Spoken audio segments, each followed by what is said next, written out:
Of course, saying that the threats and intimidation have been coming from Nairobi County Governor. Now, several CECs have also been suspended. Last year, we saw several of them being suspended after the Pumwani Maternity Hospital saga of babies who were found dead and wrapped in polythene bags. And some of them were suspended include Peter Kariuki, who was the county secretary, and he's so far has been replaced. And we also saw Veska Kagongo also. She was suspended, and the last person was Mahat Jimale and Lydia Kwamboka. All these people were suspended because of insubordination, over what the Nairobi County Governor, Mike Mbuvi, said that was the insubordination over the Pumwani Maternity Hospital saga. And of course, you've seen the Nairobi County Governor appointing different people for different posts. As you can see on your screen, Paul Kariuki, Veska Kagongo, Mahat Jimale, and Lydia Kwamboka, all of them were suspended on the same day. Now, yesterday, Nairobi County Governor Mike Mbuvi Sonko said that he will be naming his cabinet soon after suspension of several CECs and, of course, resignation of Janet Muthoni. And we also expect that tomorrow he might also name his deputy. And, of course, he says that he will not tolerate any corruption in his under his leadership. And of course, he says that that's the way he has no zero tolerance against corruption. So let's talk to Abel Oyeyo, who's the political advisor to Mike Mbuvi Sonko. And Abel, thank you so much for joining us here on KTN News Center. And Janet Muthoni was actually saying that she's actually questioning why the governor has actually decided to say that she's corrupt after she resigned. Yet the same governor is the one who renewed her contract for 4 years.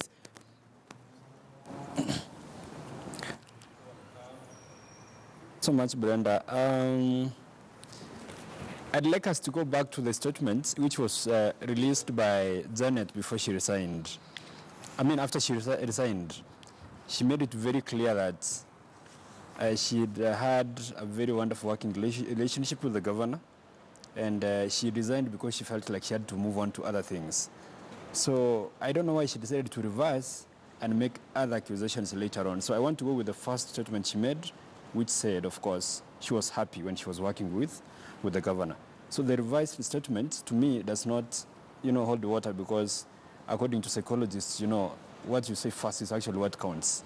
Okay, but Oyeyo, if I may just correct you, she was saying that after the governor of Nairobi said in Mombasa yesterday that Janet Uko was involved in corruption within the county and actually using other cartels to steal money from the county. And so she's saying that I will not be part of statistics of people that the governor has tried to put down when it comes to allegations of corruption. No, I think there's a mistake that is being made here. The governor did not say that Muthoni has stolen money. What the governor said is money got lost under, Tinya Swartz, a county executive committee member for education. So there were cartels that were in operation even before Muthoni was given the job of CEC. So those cartels came in and swindled money under her leadership. So why raise it now after she has resigned? The governor has not raised it now. In fact, yesterday what he did was to show documents that there's an ongoing investigation, which is of course taking place in a docket.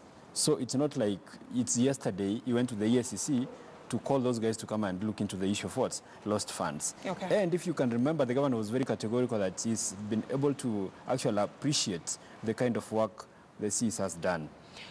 He said that Muthoni was one of his best ministers. So he appreciated what the CEC has done, of course, during a time as a CEC for education. But then he said money was lost under her watch. Money was lost under her watch. So he didn't say she stole the money. What he said is let investigations be done so that we get to find out who stole the money. In fact, the governor named some guys who were involved in the loss of funds even during Gidero's time. Okay. Yes. But now, immediate former Nairobi Education CEC Janet Muthoni has, however, accused Sonko of playing the corruption of card and spreading the corruption narrative whenever he falls out with his colleagues. Let's listen to what she had to say. If here, everybody in the county is a thief except one person. Everybody in the county is a cartel except one person. There is a narrative here. Everybody in the county is a thief except one person. Everybody in the county is a cartel except one person. There is a narrative here. Everybody in the county is a thief. In the county, everybody is a cartel in the county except one person. Of course, she's talking about the Nairobi County governor. What do you have to say about that? Well, I don't think that is honest, because the governor's CECs were working. He has chief officers, he has other officials. The county has about 14,000 employees, and they're working under the leadership of the governor. So the governor himself cannot stand out and say, you know, I'm the only person who's not a thief, I'm not the only person who's not a cartel. The governor is saying Nairobi has to change. And actually, you saw the latest ranking of counties as far as corruption is concerned. Corruption in the county has gone down dramatically ever since the guy was elected. So it's not an issue of every person being a cartel apart from the governor. What the governor is saying is Nairobi has to do business in a different way. But why is it that the Nairobi County, the governor, has a problem with almost the CECs that he appointed in his cabinet? Because so far we are seeing that a lot of the CECs are on acting capacity, and Muthoni, the former Nairobi CEC, says that, Education CEC says that she cannot work under threats and intimidation. And there's some CECs that she's left back who are still working under threats and intimidation from the county governor. No, you know, there is something which people do not understand. If you decide to be fearful once you've been given a job, that is your problem. Once you're given a job, the terms and conditions, you know, terms of reference, you sign. So you don't have to be scared that you say you're working under threats and intimidation from who? The fact that you accept a job means you know what it means, and you know your boss. So why did she stay all through to this point? And, you know, she tells us now. And she enjoyed her work. Even the governor said she was doing a wonderful job. So the talk of threats, intimidation is neither here nor there. I think she did a good job. And I understand that resignation is a move to something else. It's not about lack of satisfaction and all that. So as much as you're downplaying claims of intimidation and threats, then why was Nairobi governor very quick to actually lay off 4 CECs for contradicting his statement over the Pumwani saga and termed it as insubordination? Yet they're talking about facts of things that happened at the Pumwani hospital. Now, when you look at the Pumwani issue, you know, since me and you were born, Pumwani has been a problem. What the governor did was given a tip that, you know, there's some kids who died and their bodies said, you know what, hidden here. So when he got there, they told him we have just one corpse. Upon checking, there were 12 of them. So he asked very legitimate, relevant questions. Why did you tell me one and yet there are 12 of them? There is a means of transport for corpses from Pumwani to City Mortuary every single Monday, every single Wednesday, and Friday. Why did you have to keep them here all of them here? And they were in boxes. So the sight of it was very, very gross. It was very disgusting, and the governor asked serious questions. These guys did not understand that. They went ahead and began saying what was being done was playing politics. Playing politics is downplaying the whole idea of keeping the corpses of kids in boxes. We can't do that. But doesn't Nairobi County government management know that Pumwani Maternity Hospital does not have a mortuary for storing bodies of babies before they are taken to the city mortuary? That is okay, and that is why there's transport on Mondays, on Wednesdays, and Fridays for those kids to be taken to city mortuary. So you don't have to keep them in boxes. And when the governor shows up and asks the number of corpses you have, all you have to do is to be transparent. Say, we have 12. Why didn't you transport? You explain. He understands. They didn't say that. They said we have only one corpse. What happened? So the media was there, and they saw 12 of them. They were actually being concealed. They were hidden. You can't do that to human beings. So when they came out and said what was being done was playing politics, I think it was a mistake. So they should have understood Pumwani has a problem, and they should have said what the governor did is okay. Actually, the president was very excited, because for you to be able to keep the guys who work at Pumwani on their toes, you have to show up unannounced. That's so what for how long will Nairobi County government have CCs working as, they've been employed as acting CC of county secretary, acting CC of health, acting CC officer in charge of the county, legal matters? You know, what I don't want us to do is to cling to speculation and rumors spread out here. When a CEC is given a job, they sign a contract, which can be 1 year or 2 years. So when a CEC is suspended for whatever reason, someone else is put up to act for a particular, period of time. And the CECs who are there now have signed contracts. And once they expire, they'll talk to their boss, based, of course, on their performance, and they can be renewed or not. So as we speak right now, my question is, Mr. Ye, my question is, as we speak right now, how many CCs are on acting capacity? About 3. About 3. Yes, and that is why I think by Friday, that is tomorrow, we're likely to have now a new cabinet that is going to be complete. Hopefully. And so why has it taken long? It's not taken long. When the governor came to office, he came in with a full cabinet. Okay? And because of a few issues here and there, some of them were suspended, and of course, Muthoni has resigned.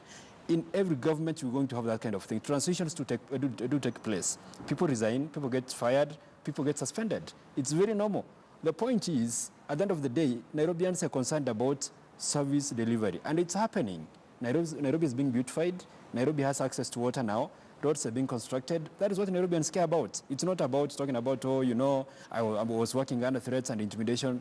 That doesn't matter. But don't you think even as much as you're downplaying claims by Janet Muthoni that working under threats and intimidation, don't you think her claim might be true? I'm not downplaying anything. What she did when she resigned is to say, I had a very wonderful working relationship with my boss. She said it. Actually, I think it was even covered on your paper. That is the standard. I want to go by that. I don't know why she went back and revised the earlier statement. And if she was indeed working under threats and intimidation, my take is she could have quit much, much earlier. All right. Let's talk about why Nairobi governor has taken too long to announce his deputy. It's 1 year down the line. The position, number one, I've made it very clear before here that according to the Constitution, any role that is being performed by the deputy governor is a delegated role. That means if the governor is in office, he can actually operate on his own. What he has to do is to just have a deputy governor to fulfill a constitutional requirement and sometimes, of course, political pressure. Now, when it comes to I think from my research, so many counties have issues because of a poor working relationship between the governor and the deputy governor. So he had to take time to get someone he can work with. So my hope is the moment he gets to announce a deputy governor, it's going to be someone he can work with for the sake of Nairobians. Which he said by tomorrow, which is Friday, he will be announcing his deputy governor. He said it. Kindly tell us who the deputy governor of Nairobi County government will be, owing to the fact that you are the political advisor to your boss. That is not my job. That is my boss's work. So let's just cross our fingers and wait. But as we speak right now, does he have someone in mind Of that course. Tomorrow Nairobi will be having a deputy? Of course, he has someone in mind. So let's not, I don't want to steal his thunder. Are we likely to see a lot of politics being played again? Because that is what we saw last year when he nominated Miguna. I don't think so. This time around, it's going to be serious once, and then, you know, we'll continue working. So, and the person he's going to mention tomorrow, is it someone from the list that he had given before last year? Because last year he gave a list of several women. Of course, he made it very clear. Number one, it has to be a woman. You know, it's all about, the government is very, very sensitive when it comes to gender balancing, you know, in terms of leadership. So it's going to be a lady. And I believe it's going to be someone he can be able to work with comfortably without any problem. All right. Yeah. All right. So it's going to be a lady, someone that the deputy, someone that Nairobi County Governor Mike Mbuvi Sonko is going to work close with. And the announcement comes 1 year after the county of Nairobi staying without a deputy governor. Let's wait and see who this woman will be, or rather who this person will be. All we know is that tomorrow Mike Mbuvi Sonko is meant to make a major announcement on who is going to be his deputy and, of course, announce his new cabinet. Bringing us to the end of our conversation, and thank you so much, Abel Oyeyu, for joining us here on KTN News Center.